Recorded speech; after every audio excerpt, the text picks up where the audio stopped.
the Unfulfilled CEO. Hi, I'm Megan. I am a business scaling mentor with a difference. I work with successful business owners who are ready to scale or completely pivot in their business, but they want to do it safely, aligned, and without sacrificing their mental, physical health and the things that really matter. So the Unfulfilled CEO. We have heard this thing, unfulfillment. I feel unfulfilled. I feel like there's something missing. I just feel a bit like, empty. There are so many little subtle signs that tell you when you're not feeling that fulfillment that everyone's searching for.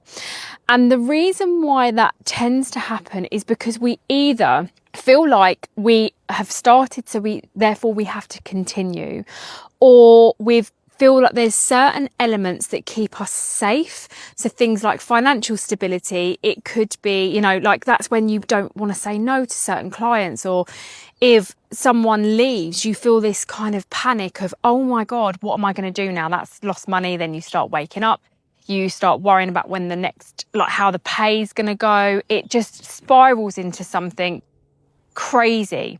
That's when the fear kicks in. That's when our responses to the fear start playing out in our everyday life. So then what happens is we start to get accustomed to that fear. We get used to that fear. And then we sort of detach and disassociate ourselves from why we started in the first place. But we only realize when it's too late.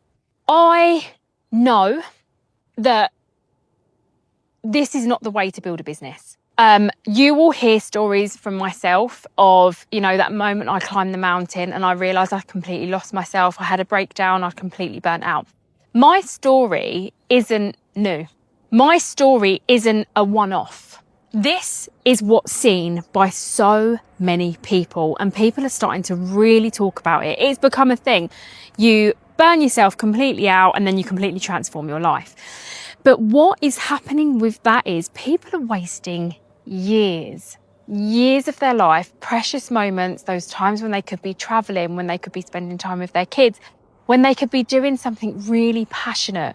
They've wasted so much of that time feeling this unfulfillment. But this unfulfillment isn't just that surface level unfulfillment. This is deep down body unfulfillment. Deep down to our core of who we are, and we've completely detached ourselves from that. So that's why we find it difficult to be authentic. So then we start changing ourselves in different scenarios, and we start thinking, right, in the business, I need to become X. At home, I need to become Y.